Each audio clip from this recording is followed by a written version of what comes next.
Dr. Lisel Lewis, welcome to the show. Thank you for having me. I'm so excited for today.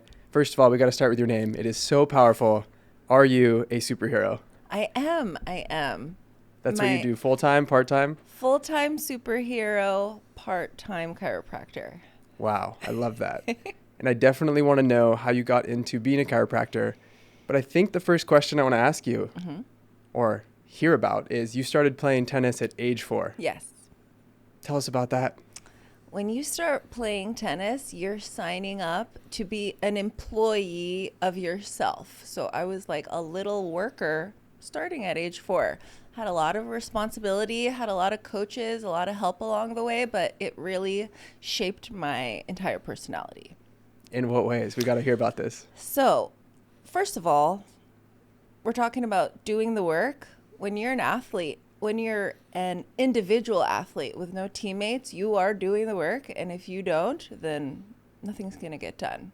And that's kind of the way my whole entire outlook of life is. That if you aren't the one doing the work, nothing's going to get done. Yeah. There's other people who can influence you, but you're the one who's actually taking that action. We're going to get along quite well. So you started playing tennis at age 4. You played D1 tennis. Tennis was such a big part of your life. Is it still a part of your life? And probably the most important question I have to ask you today. How's your pickleball game? I still refer to tennis every single day, talk about tennis every single day. So many of my lifelong memories and friends have come from tennis. My family, we were so centered around tennis. But it was so nice to graduate from college and say, I don't have to play ever again if I don't want to. Yes. It's funny, I moved into this condo that is literally called Pacific Pines Racket Club, and it's like there's 2 tennis courts next to my apartment, but I haven't used them yet. I used them one time. Okay. Pickleball, I like playing at poinsettia. I like the pickup game aspect of it, but truly there is no comparison to tennis. It's like the ball is too light. I would rather play ping pong, truly, which is an excellent alternative. Ping pong is great. I'll pretend I'm not deeply offended that you don't love pickleball. Have you heard of paddle tennis? I have heard of paddle tennis. That's the one you play on the beach, right? No, that's Ola. Okay. Paddle tennis, there are only a few paddle tennis courts, and there are some in Venice Beach where I was living, and I got deep into paddle tennis and played tournaments and practiced multiple times a week. That's fun too. It's with a tennis ball, so it's a much faster pace. Okay, so you can hit it a lot harder too. Way harder, and it's on a pickleball-sized court, so like you're hitting the ball so hard, and you're just like seeing how fast that game can be. Wow. Amazing. Yeah. So I wanted to ask you, what are you excited about in life right now? And then we'll get into the story. We'll get into daring to dream and all of the bold action that we're going to talk about today. Definitely. I'm just excited to be back in San Diego. I went to college out of state for 4 years, came back for a brief moment in San Diego, and then moved to LA, and I was there for 10 years. And I really did think, oh my gosh, I'm an LA girl now. I'm going to be there forever. But something in my body physically was like, you need to be in San Diego. And now that I'm back here, it's like re-experiencing a brand new city, especially as an adult. It's a different vibe, especially in North County, San Diego. Totally different vibe. It's the best. It's the best. I never want to leave. It's really interesting. I feel like reflecting on my own life, all the times where I've thought, oh, this is it. This is what I'm going to be doing forever. It changes. Funny how that happens. Thank God, too. Yeah, the change is good. And let's talk a little bit about change in your life. So you played tennis all the way through college. After college, what was next? What did it look like? I did my undergrad knowing I was going to go to grad school. And what program that would have been, my undergrad was in speech pathology. And there are only a few speech pathology master's programs in the United States, and they're very competitive. I didn't get into any program, so I had to reposition. What am I going to do with the rest of my life? I have this undergrad of speech pathology that is literally unusable without a master's degree. And so I just started taking, entry-level jobs here in San Diego as a 21-year-old. I graduated college when I was 21. So it was like, here, go find work. And the work that I did was very, boots on the ground, sales type jobs that actually really helped me along, as a chiropractor and different stages of my life as well. But for about 2 years, I was just like floating, knowing that the jobs that I had before chiropractic school were fairly empty for me. And thank goodness I had a girlfriend who was already in chiropractic school, and she invited me to Cabo. I had never been out of the country other than maybe to TJ, and she invited me along with 10 of her friends that were also in chiropractic school. And after a week there, somebody asked me, they were like, "What are you passionate about?" And I was like, "Excuse me, I don't even understand the question. Like, please reframe." And it took me that entire experience to say, I don't have anything that I'm passionate about. These people who are in chiropractic school do. And I want to go find that passion too. I think I'm going to become a chiropractor. I started school 2 months later. Cabo, where all dreams are discovered. Everything can be found in Cabo. That is amazing. And I really resonate. Two things. One, you said you had that question of what am I going to do with the rest of my life when you didn't get into the master's program. That's such a big question. It's so many young people ask themselves. We're supposed to choose what we want to do when we go to college and declare a major. And like we have any idea of what will light us up, what we'll be passionate about, what will make us feel alive. So I really resonate with that piece. And then I also resonate with not knowing what you're passionate about. I spent 4 or 5 years working in finance, not knowing what I was passionate about, but knowing that I needed to make a change because my soul was yelling at me. It was screaming, please get out of here. Right. And we are in that generation of you got to go to college, and then everything will be great after that. It's like, what if that's not for you? What if the profession you end up in, you never even needed that degree to begin with? Or I think a lot of these undergrad programs are just a cushion for teenagers to transition, like, okay, now you're going to become an adult and you get 4 years to kind of like fool around. You get 4 years to fool around, to learn how to think, to learn what you like, what you don't like. But college very much inadequately prepares you for real life and what you want to do if it's something that you're passionate about.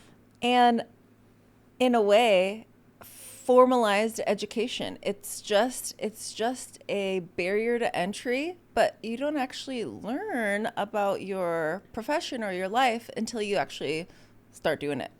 It's like, okay, you can pass all those tests, but like, what does business actually look like? How are you actually going to choose to practice?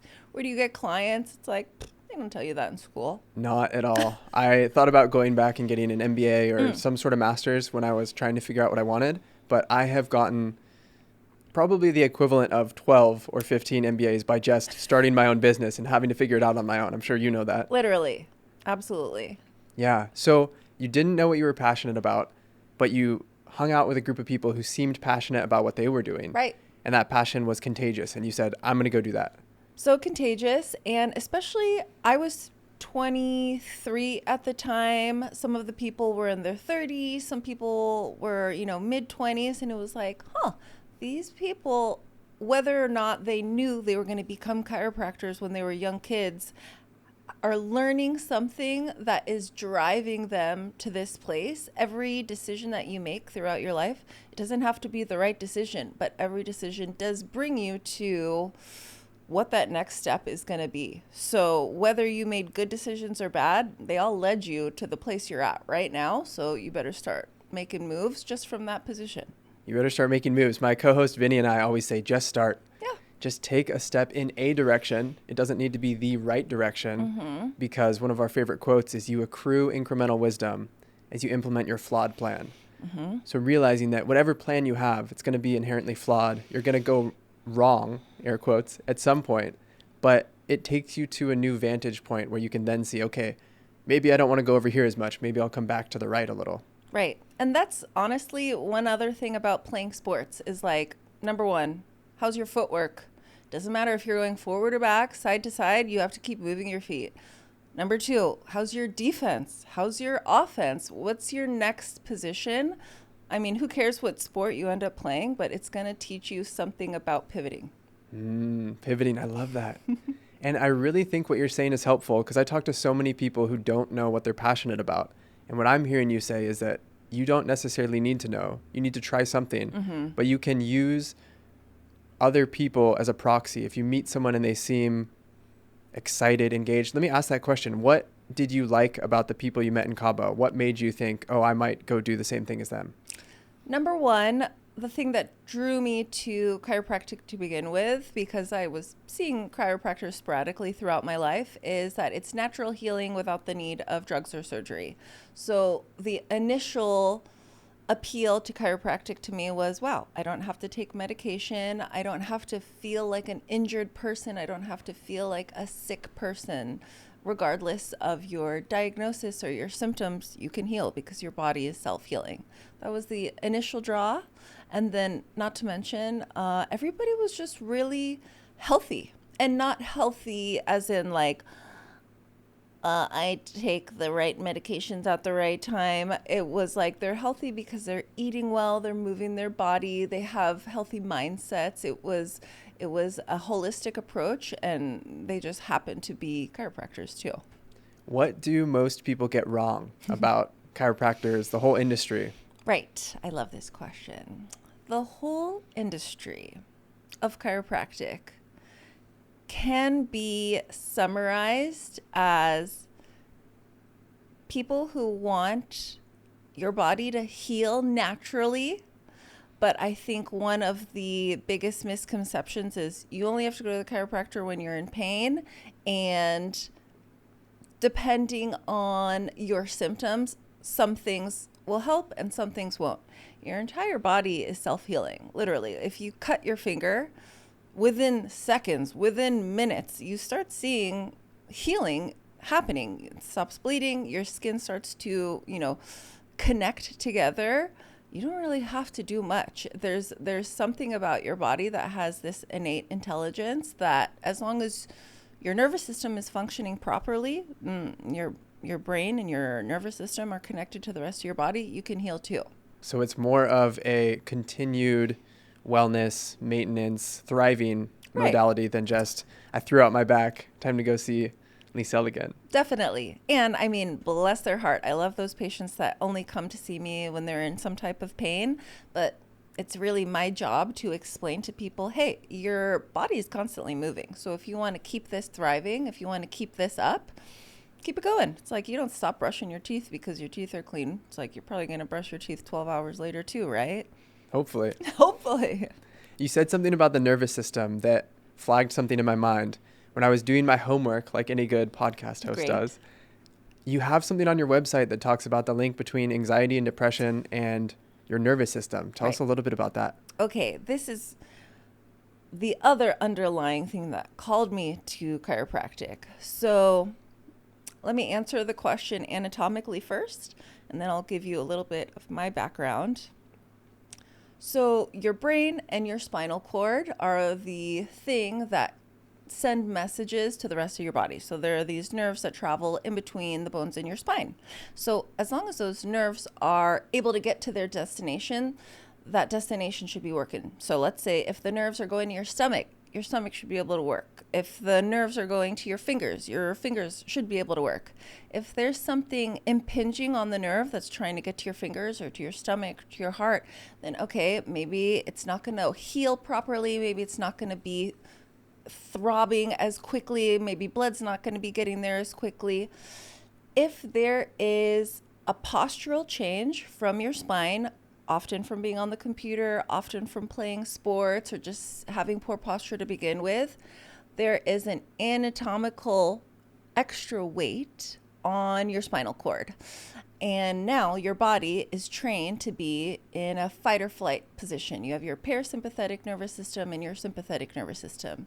If there is pulling from your neck or from your head on your spinal cord's only so long. It actually ends around like your bra line.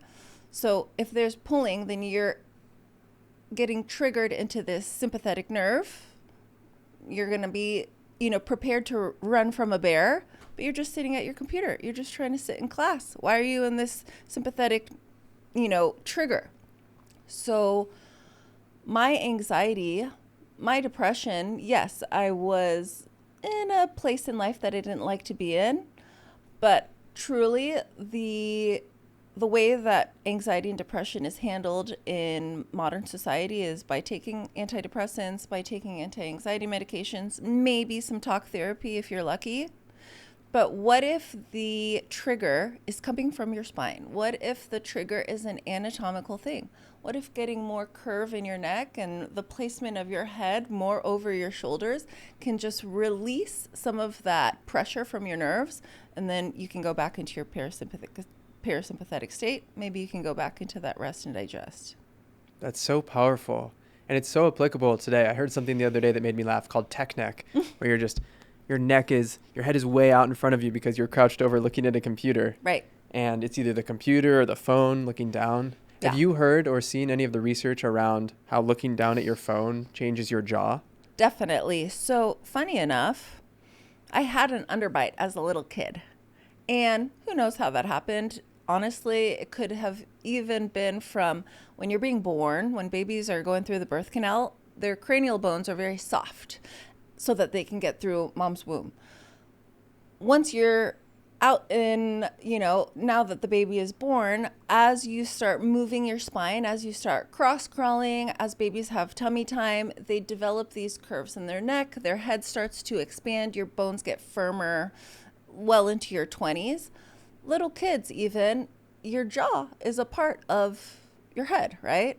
What if when you're being born, if you're babies that present face first, their jaw is getting pulled through their mom's pelvis as they're being born? Or kids who have a flat spot. Maybe there was some pressure from their mom's pelvis as they were being born that misshaped their head. I think a common thing is, oh my gosh, there's a problem. Now we have to fix it. Let's put a helmet on that kid. Or for me, with my underbite, they put one of those retainers that my mom had to twist with like a screwdriver every single day for years. It's like so much force what if your body is just naturally forming, and if you give it the right motion and the right space, it can just heal on its own? So are you saying that you think your underbite would have healed on its own, or? I think my palate would have expanded on its own. So, I was literally like 6 years old with this underbite. It's like, okay, well, give it a few years, let your head actually grow. Maybe it would have resolved on its own. Another thing about your jaw and your TMJ, so your temporomandibular joint, a lot of people have pain there, and a lot of that comes from this pulling of your head forward. So if your jaw is like a swing, but if your swing is getting unhinged forward because of the position of your neck, getting the position of your head and your neck further back will release some of that pressure from your TMJ. Maybe it won't click anymore. Maybe it won't hurt anymore. This is so good. I love this. We're diving into some things that I've been curious about. How do you know? Can one know if your neck is too far forward and if you have some of that pressure? So you can definitely always compare to what's normal. There are normal ranges of motion. When you take x-rays, there are normal angles that would be optimal. But in reality, if anybody is in modern society and they're looking down at their phone and they're looking down at their kids, and they probably have excess pressure on their spinal cord coming from their neck, because that's just kind of how anatomy has evolved. But I would say x-rays are very helpful. There's also range of motion tests, functional tests. Chiropractors, physical therapists, we all are trained to do this type of orthopedic testing.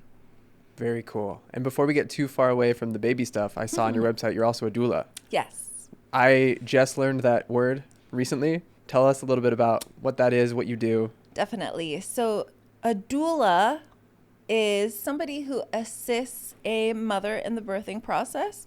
But I take that back. Also, a doula is very helpful for the father in the birthing process. For me specifically, all of my doula clients have been my chiropractic clients as well. So I've been adjusting them through their pregnancy for 9 months or maybe 6 months or whatever.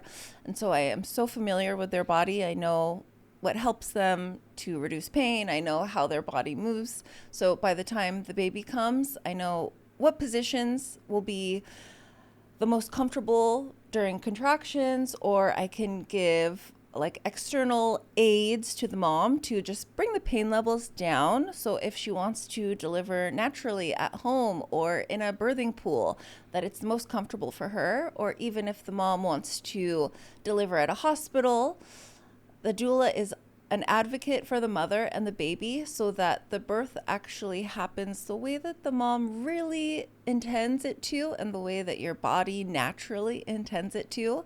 Sometimes, birth can seem almost like an emergency, like we have to go to the next step. It's like the doula can help bring down just this level of panic because movies really they make birth seem like this crazy medical emergency, but it's like people have been giving birth naturally. Animals give birth naturally in the wild with no assistance. Maybe let's just bring that, bring that emergency level down to this like calming natural state, and a doula helps with that. It is wild to think about that it is probably the most natural thing that exists. Literally. It's how we all got here. And yet, movies, TV shows make it seem really dramatic and like this emergency. I mean, everyone's probably just stressed because their neck is out of alignment. Exactly. Including mom, including, OB, including the nurses. It's like all of us, we're just trying to help people be as healthy as they possibly can. And sometimes with all of these, emergency, like external triggers, everybody thinks, oh my gosh, this is going to be something terrible. It's like, what if you just left it alone? It could be great. It could be really natural. Yeah. So there's one more piece I want to touch on here before we dive into the daring to dream big and burning the ships. Migraines. What is going on? Luckily, I am so fortunate that I have never experienced one. Hopefully, knock on wood. But I know a lot of people who get them really badly. And Right. What is going on and how can you help? Absolutely. So migraines are probably one of the top 3 reasons why people seek me out. And I've helped thousands of people never have a migraine again. I'm not talking, no, I have fewer migraines. Never have migraines again. And the number one thing, the most common change that I see in people is the first bone in your neck that's closest to your skull is called your atlas. It's called your cervical 1, C1. That bone gets subluxated. It gets misaligned just by sleeping funny, car accidents, just day-to-day life. If your atlas is subluxated, if it's shifted to one side, now it's putting external pressure on the rest of your nerves that are going to your head. And so if that bone is impinging on one of the nerves that go to your face or impinging on one of the nerves that go to your head or to your eyes, then immediately it's like a neurological trigger to say, I have a migraine now. And yes, there are hormonal aspects to migraines. Yes, there are, food and diet and nutrition aspects to migraines, but truly getting this first bone in your neck back to the middle, back to alignment, will physically reduce the likelihood of ever having a migraine or ever having any headaches at all. And you've helped people never have them again. Never have them again. And I'm talking women who were in their 40s and 50s and said, I have a migraine 30 times a month. Or crying to me on my table with their eyes closed and asking me to turn my lights off because they had a migraine in that moment. Literally, I've had people get adjusted on my table and walk out and drive home. And by the time they're home, they're like, I actually don't have a migraine anymore. Wow. It happens often. I want to say 2 days ago that happened. That is so powerful. So if you're listening to this and you struggle with migraines, come see you in Solana Beach. If you're in Solana Beach, I would love to help you. But if you're in another city, there are principled chiropractors out there who are trained and have the same mindset that I do. You just have to find the right fit, find the right chiropractor. That's actually a really good question that I'll ask real quickly. Sure. If people aren't local in the San Diego, North County area, or all of San Diego, they can drive a little. How do you find a qualified chiropractor that's not going to screw you up? Right. Great question. I am lucky enough to be, I know hundreds of chiropractors throughout the entire world, but mostly in the United States. if you message me and ask for a chiropractor in another city and I don't know them personally, I have a group of chiropractors that I constantly am in communication with. Hey, who do we have in Nebraska? Who do we have in Atlanta? Whatever. I can help you find a good chiropractor. If that's not the case, using the terms principled chiropractor, straight traditional chiropractor or a nervous system based chiropractor, that usually means they are sticking to the principle of chiropractic and the natural healing of chiropractic. So you can be the chiropractor connector. I would love to. Fantastic. So let's transition a little bit into what brought us together for this conversation. Diving in head first. When we met, there was a conversation going on that was around, okay, if you're trying to start your own business, you're trying to change jobs, you're trying to make any big life transition, do you keep one foot where you are and dip the toe, or do you dive in head first and burn the ships? And you had a pretty interesting view on all of it. So please share. I loved that conversation because it triggers two sides of me. This like young child who has their parents and their coaches making every single decision for them. And then this adult, independent woman who relies on herself and makes moves for herself. So when people have one foot out the door and one foot in the door, that door's closing. Is it going to freaking hit you or not? Or if the topic of that day was, if you're looking to open your own business, but you still have a job elsewhere, should you still work partially with that job while you're opening your other business?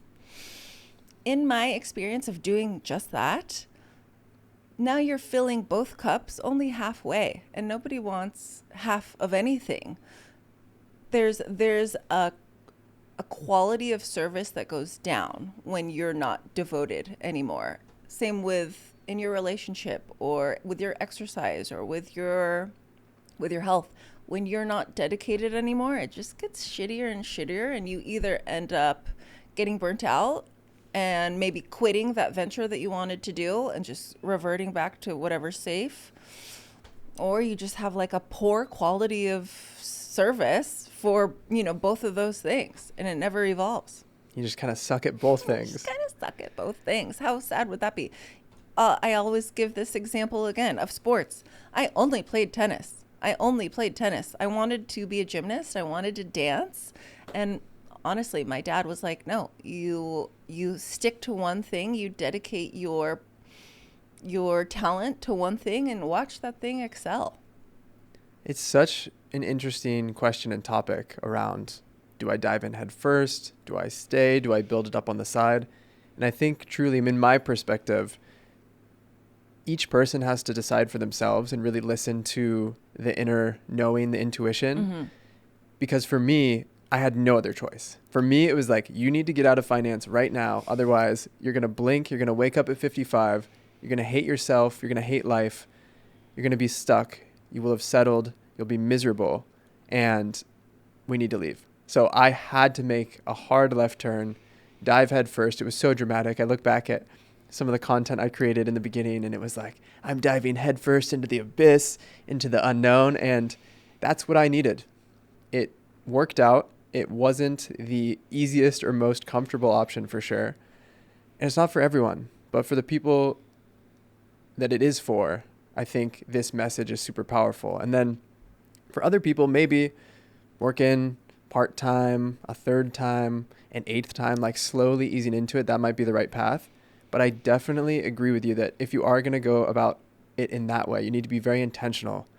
And you also need to figure out a way to get tons of energy, because for me, when I got done with my 9 to 7 that I hated, sure, I would have loved to sit down and be creative and figure out my business plan, but I was just fucking drained. I wasn't ready to do anything else. So it's a big question that I think only you can answer. And by you, I mean the listener. I agree. And that imagination of you being 55 and hating your life, think of the increase of people with anxiety and the increase of people with depression, the increase of cancer and chronic disease. is that a manifestation within your body? Is illness manifesting in your body because you just hated your life for the past 55 years, or you just hated your profession for the past 30 years, or you hated being in that relationship for the past 10 years?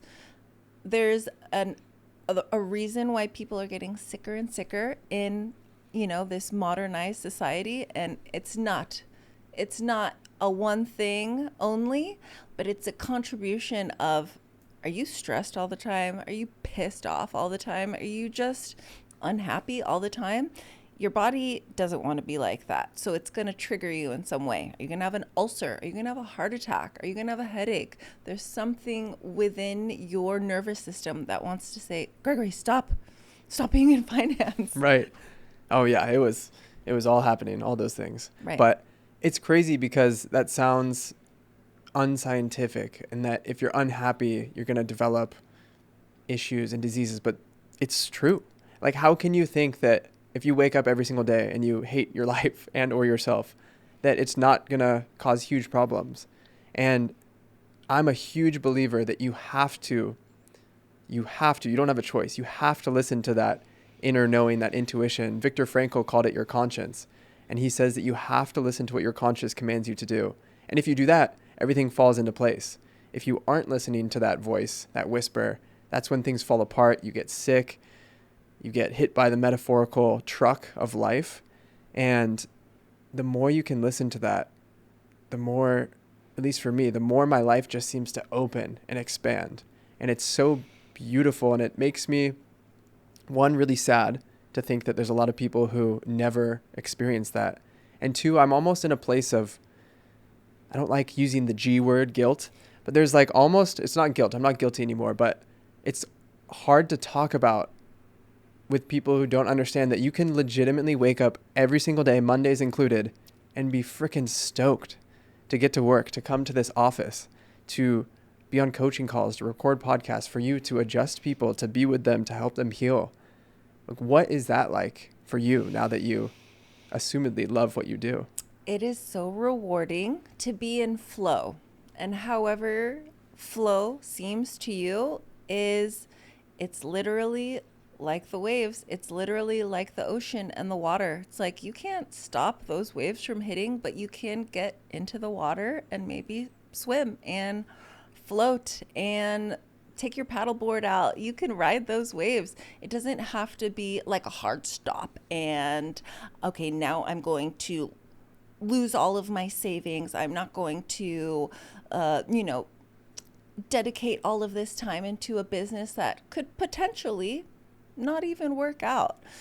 When you're in the flow, it's like I get these butterflies in my stomach, almost to the point where I think like I could cry because things are just fitting properly and they just bounce around to the next, and everything is like fun and easy. There's a reason why, when you're driving on the freeway, everybody's moving because you're just going, at like at a similar pace. It's when somebody has to exit real quick and cuts you off, that's when there's traffic, that's when there's an accident. It's like same with your momentum.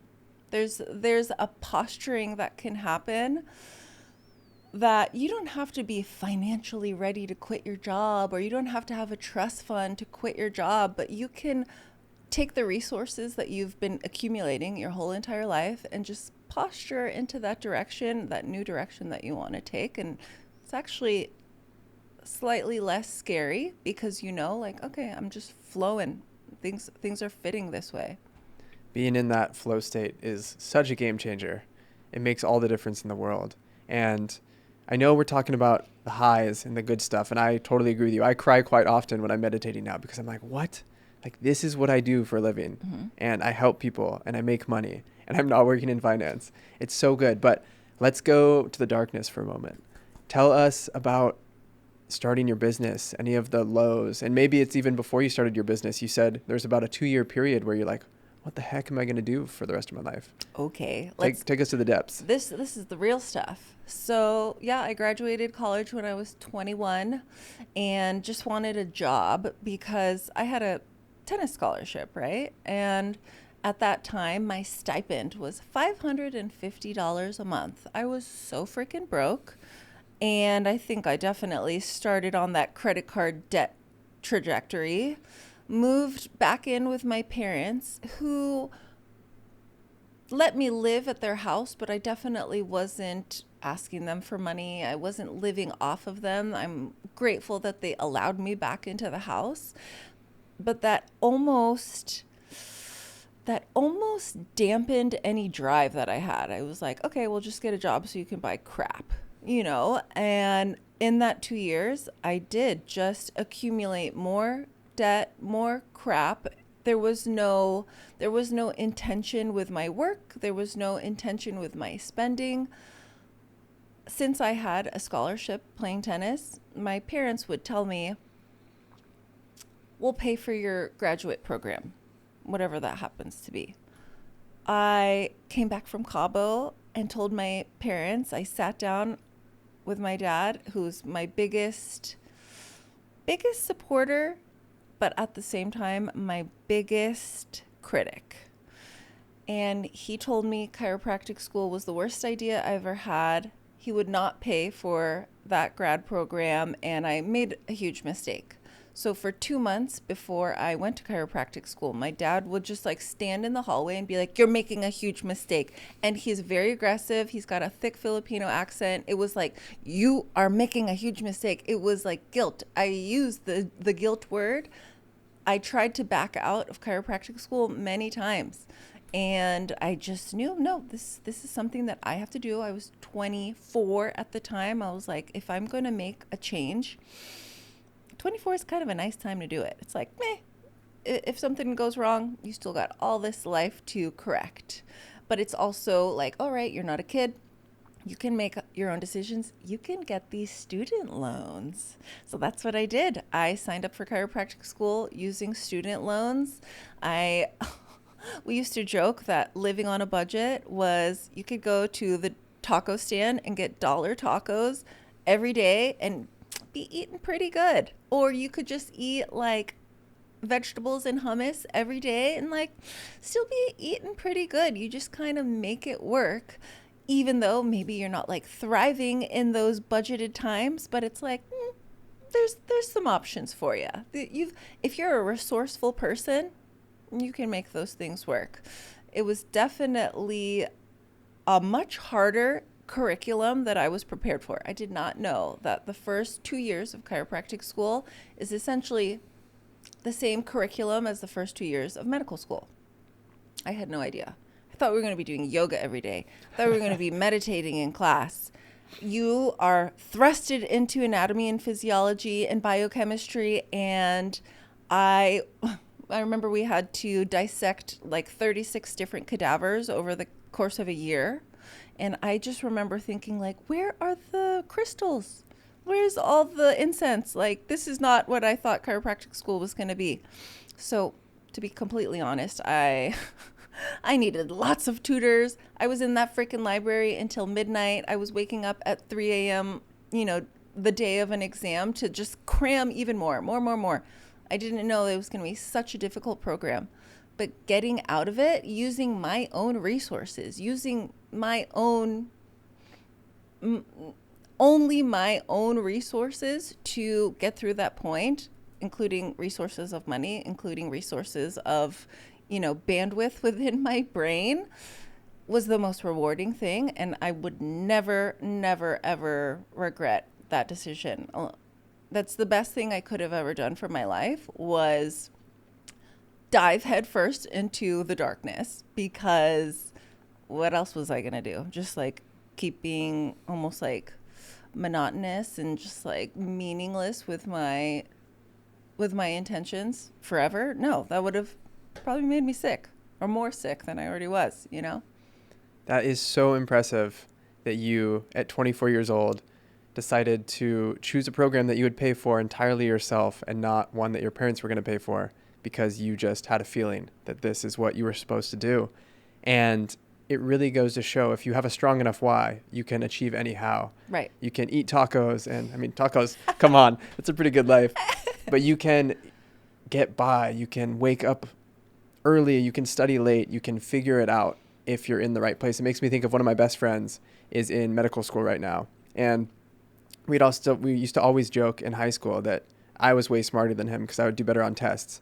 And once he found his mission, his purpose, the dude's an absolute genius. He's like top of his class at medical school. He's absolutely crushing it. And I always make fun of him. I'm like, dude, we never knew that you were smart. And I really think when you find your purpose, when you find what you're supposed to do, what your soul wants you to do, your superpowers come online. I think that's it's funny when you think like, wow, I used to get bad grades, but then you see them in practice or you see them in business and they're crushing it. Some of my friends who are CEOs of huge, huge companies, they joke, they're like, we are D students. It's like sometimes the test taking you is not the same as the intuitive, ingenuitive, go-getter you. And you're just kind of getting through the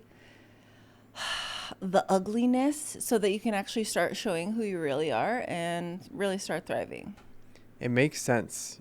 If you're interested in something, you'll have more energy, you'll have more intention, you'll have more impact. Yeah, that's the energy you were talking about. So, when you're working 9 to 7 and then at 7 p.m., it's like, do I have the energy to be creative right now? It's like, depending on what that thing is, it's like you will be energized because it's like you have no other option. Sometimes that that desperation, there's like desperation energy and there's motivation energy, and they're not the same, but they start at the same point. I love that. I really resonate with that. Sometimes desperation needs to be used when motivation has run out. And I think that's the whole burn the ships mentality, is you create desperation almost on purpose. You remove optionality, you create a forcing function to do the thing. If you don't have any other way to go but forward, you're going to go forward. And it makes me think about necessity as well. Necessity and desperation can be super strong. You don't want to stay there forever because it's a dirty fuel source. You'll probably burn yourself out, but it can be really helpful in the beginning. Before we moved into this office, I was working out of my bedroom for 4 years, and I was thinking about that the other day. I was meeting with executives in Fortune 500 countries, Fortune 500 companies, where my bed was right behind me. It was so hot in my room. In between calls, I would literally be shirtless, and then I would put on my button down and get on a call with the leader. So sometimes you have to make do with what you have at the moment, but when you can expand. Moving into this office was big for me because I felt like it showed the universe I was serious. Like as soon as I moved here, things started flowing. Right. Like you were saying. Right. That's what massive action is. And you get rewarded for that massive action. After I finished chiropractic school, they don't give you any more student loans, right? But there's this latency of having your board exams complete. So for a good chunk of a year, I didn't have my chiropractic license. I didn't have any more student loan money. So I worked at a stretch lab. I did these tequila tastings at parties. I was personal training, bless her heart, personal training this huge actress for a year. She is a very well-known actress, and I'm not a personal trainer, but I would go to her house and personal train her and stretch her out 3 times a week. It's like, thank God for her. But that's freaking LA for you. You can find those resources. You can find those resources. And I think those resources only find you when you are taking that bold action and you're like, this is what I want to do. I've heard so many stories of that. I had someone on the podcast, Brett Wheelis, who's a personal trainer. And during COVID, when everything was going to shit, he had one client give him kind of his huge break. His one client was like, I believe in you. You're amazing. Come work with me full time, travel with me around the world. And those opportunities are magic. Right. They're serendipitous. They're synchronistic. And I'm just projecting my own life experience here, but they only found me once I was telling the world what I wanted to do. Right. When I worked in finance, I wanted mentors. I wanted to be interesting. I wanted to actually be someone, and nothing was working out because I was just going in the wrong direction and there was no flow. Right. And speaking of posturing for a new business, so that conversation where we initially met, one of the people that was at the meeting, basically, she was asking, okay, if I want to start this business and I don't have any funding for it, how can I get to that point? And same, I didn't have any funding for my office. I had my own savings, but that's supposed to be for you, right? That's not necessarily for your business. One of the initial things that I did was I reached out to maybe 5 different clients that I already worked with and pitched to them, hey, will you continue to be my patient? I will be your chiropractor. I'm asking for payment for this many sessions in bulk. I'll give you a discount if you pay for this many sessions, and you can consider yourself an investor in my business, in my company, but you're still getting the care and the treatment that you would already be paying for. Are you willing to buy all of those sessions up front? And they said yes. Out of 5 of them, 3 of them said yes. It's like, okay, well, that just gives you the green light of, okay, I can hit the rent for this many months. I can pay my overhead for this many months, and they're still getting quality care. They're my patients. They're not some like outside investor that I'm not going to see for the next year. It's like I see them every week. They know that it's working. And what a cool concept, because they have some ownership now. Right. They feel really invested in you and your success. That's really cool. So as we come to the end of the episode here, you probably have so much you want to say about chiropractic, about diving in head first. I want to just open it up. What do we need to talk about before we wrap up for today? Before we wrap up today, so the concept of diving in head first will always be near and dear to me because, yes, I did have anxiety. Yes, I was raised in a house of high stress, high anxiety, even culturally. Everything around my family was just like, go, go, go, aggressive, aggressive, aggressive.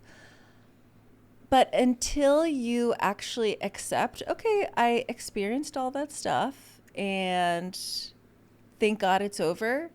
But for the next 50 years of my life, how am I going to translate that? Are you going to still translate it as stressful anxiety? Or are you going to translate that as I'm a generator, I'm motivated, I'm a go-getter, I'm just going to go do those things now? It's like, yeah, you're diving head first, but like, are your arms up too? Is that pool deep enough? Like, I hope so. I assume you know how deep the pool is before you dive. It's like, yeah, go take a jump, but what are you landing on? You probably already have a feeling. You already know. There's a beautiful quote that was one of my guiding principles, and I won't be able to remember the whole thing, but it's something along the lines of when you dive in head first to the abyss, you find out that it was, in fact, a featherbed. I love that. And it's so good. I'll send it to you after this. That's so funny. It's so powerful, and I love what you're up to. You are a superhero. Thank you. And it's so cool to hear that you've been able to translate your sports career, that high stress. It really feels like you have translated that into confidence, into drive, into flow. It's been an alchemy of sorts. And I'm just so excited to, 1, come to you to get adjusted, make sure I don't have tech neck, and 2, just learn more about chiropractic and everything that you're doing. And where can people go to learn more about you? Awesome. Thank you so much for having me. I am very reachable on Instagram, good old Instagram, at Dr._Lisel, Lisel. I also have a website that is pretty descriptive of chiropractic, drlisellewis.com. Fantastic. Well, thank you so much for coming on the Dare to Dream podcast. It's been wonderful. So good. Thank you for having me. Thanks, Gregory. And thank you to everyone tuning in with us today. As always, we love you guys. Love you. Hey everybody, Gregory here. If you liked this episode, please be sure to subscribe to the Dare to Dream podcast on YouTube. You want to make sure you don't miss out on any of the amazing episodes we're going to be coming out with in the future. And if you liked this video specifically, please give it a like, leave a comment, let us know what you loved. Thank you so much for being here. We love you guys.